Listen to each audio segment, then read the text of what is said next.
About a year ago, we looked around and decided to ask a question regarding the UW system, and that is whether or not it was fulfilling its mission to help produce economic development in the state. And it's a mission that people don't always think about when they think about the schools, especially the outlying schools. There are 13 four-year universities. Madison and Milwaukee obviously get some attention for what they do in terms of economic development. People often aren't aware of what happens and what doesn't happen with the other four-year schools throughout Wisconsin. So we looked around the state and tried to find the person who knows the most about university, industry, and business interaction. And looked first at Stout, because some of you are familiar with Stout, and Stout's kind of a unique university in the system. It's the Polytechnic University. Hasn't always been called that, but has been that for a long time. And took a little bit closer look at Stout, and coincidentally at that time, the chancellor, now the former chancellor at UW Stout, Chuck Sorensen, announced that he was going to retire.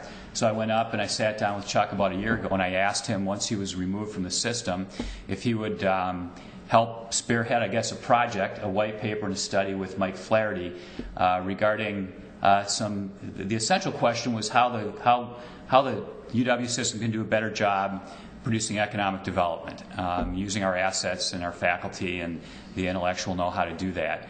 But also touches on a lot of other issues about how our universities use their money, about programs and curriculum.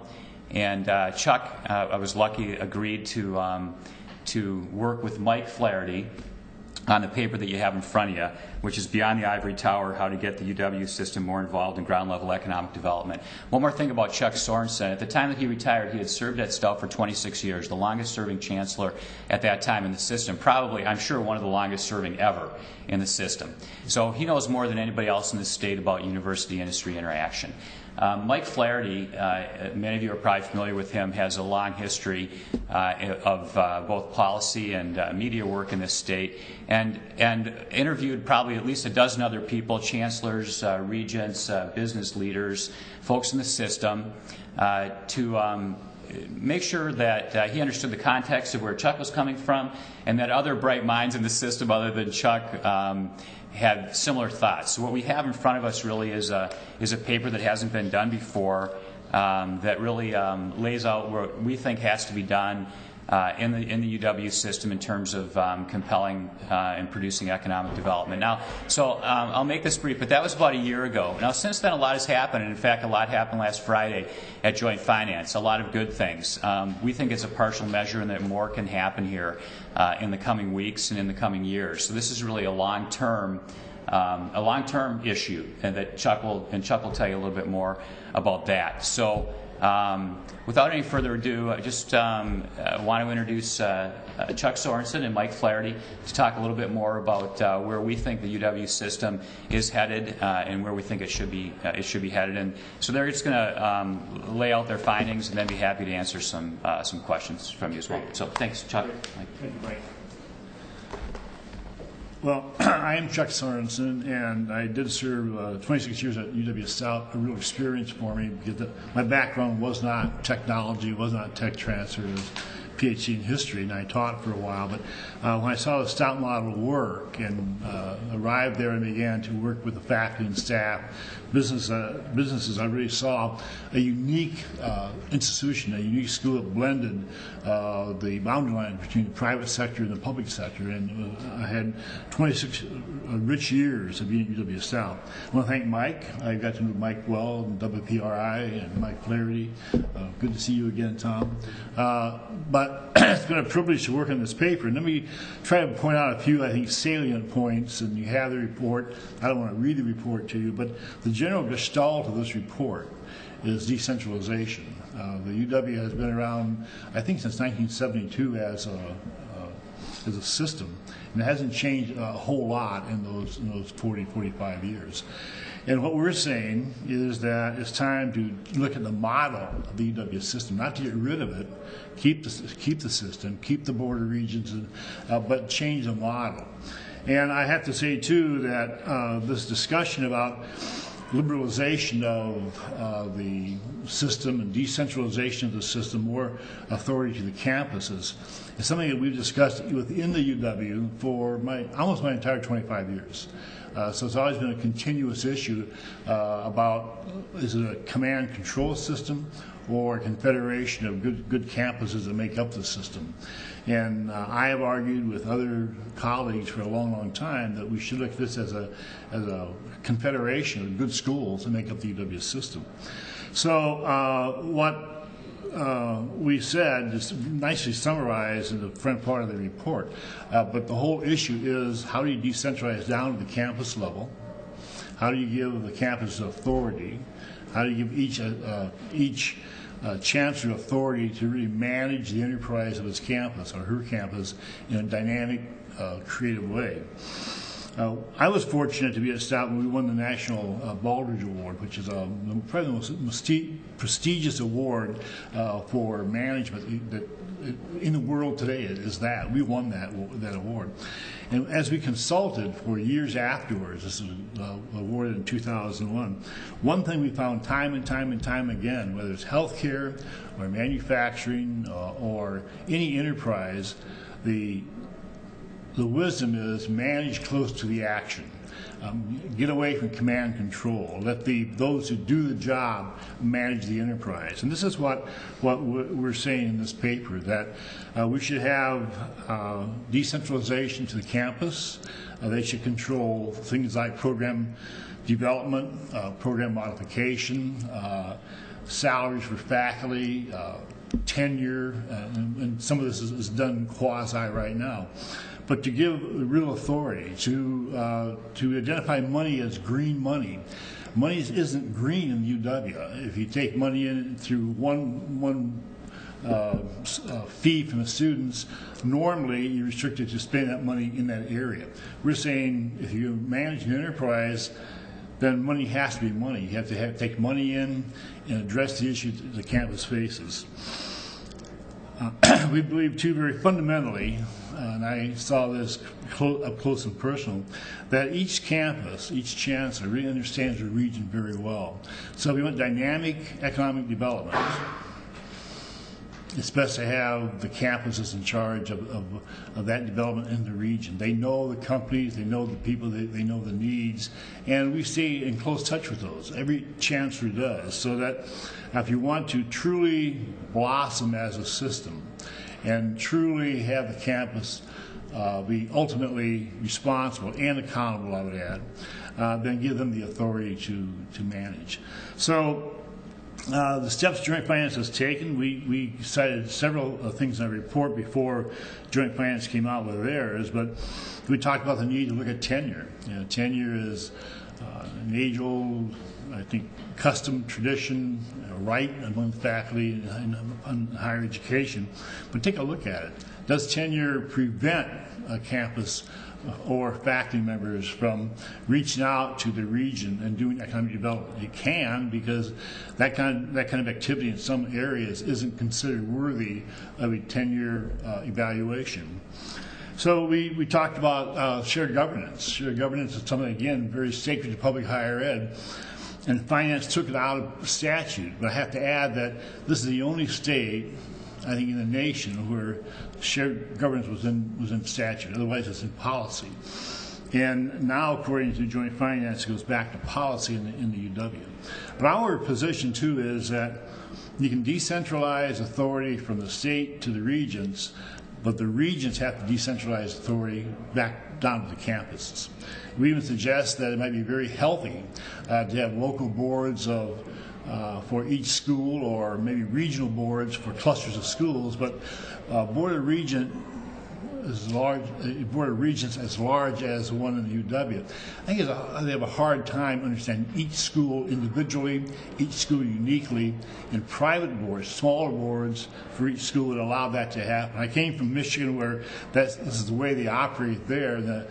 And the boards of the schools in Michigan, I was at a school called Grand Valley, they became our best lobbyists, our best fundraisers, our best advocates, because they knew the school very, very well. And a board controlling totally 26 campuses simply can't do that. So we also argue that we should have more local board members controlling the activity of local schools. So, Michael, have I missed anything? I think you're doing great. All right. I think I'll stop there because I don't want to read the report to you and simply entertain questions that either I will answer, Mike will answer. We worked on this together in a very collaborative way, and I think it's a good project. So. I understand you tried reforming before. I did. And it didn't go well. I'm not familiar with it, read it in the report. Do you think there will be a better reception this time, and if so, why? Well, very quickly, in 1996, Catherine Lyle was the president. We had our first major budget cut, 5%. Looks like piddly amounts now, but it was big for us. And Catherine Lyle, Maryland had just allowed a school to break away from their system, and it became what they call a charter school, St. Mary's. And the model was that smaller schools had a better chance of really being independent than a larger school. So the discussion was, can we have a model that's more effective than we have right now? And who would like to look at their school as a charter school? I raised my hand. And I went back and worked with a couple staffers to develop a proposal for a charter school that would keep it as a public entity, public funded, but withdraw from the UW system, have our own board, everything that we've outlined here, we would have in the charter school. Everyone liked it. The governor liked it, Catherine Lyle liked it, but the faculty. And I made a huge mistake by not involving more faculty in that, and it exploded into a vote of confidence in my leadership in 1996. I survived that. We changed our style, won the ball in 2001, but this is exactly what we're after: decentralization, local boards, authority to the campus. And would they supersede the Board of Regents, or who would have control? What we're trying to do was a roadmap for change in this paper, not a blueprint that outlines every detail where every widget fits. And I don't know whether you have an overarching board or independent boards that operate on their own. You could have we talked about both models way back in the late 1990s, early 2000s among chancellors, but nothing happened about that. So I don't know the answer to that, but that's something that would have to be studied, discussed, agreed to before it became part of the UW. But Chuck, her first question was, is this a unique political time that this is achievable? Well, I think my point is the time is right because of the fiscal budget pressures. They're talking about change. Every state in the country is talking about change in higher education right now. Some states are changing. Oregon, you cite the Oregon model, they're changing. In Georgia, only recently in the past year, they actually combined, I think, 4 universities into 2 to become more efficient. So I think the time is right to look at change. And it is not exactly revolutionary change. It's a structural change that would simply keep the schools intact but give them more authority to manage their own affairs. So I don't see it as radical revolutionary. It is significant. And one of those changes could be setting tuition at the local level. Why is that a good thing? Well, the state has done a unique thing. They have frozen tuition now for 4 years, then cut off state aid. And we're a people industry. We have to hire people, pay people, and we're in a national market for faculty and staff, and we aren't competitive. Believe me, we're in the lower 12th percentile for professors' pay at the professorial level. So that was the idea that we would control the campus control that. Tuition is driven by programs. We have very high-cost programs, packaging engineering, for example, but they walk out with jobs with $75,000 a year.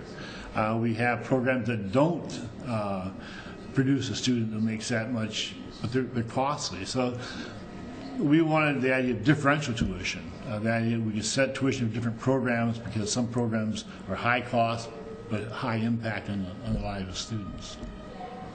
You know, from our perspective, we're a free market entity, and let the market determine, how much people can pay and where. And the other issue is accountability. We think it's important I'm not going to speak too much, but we also think that along with some of these recommendations and local control, there's also accountability at the local level. That's just you.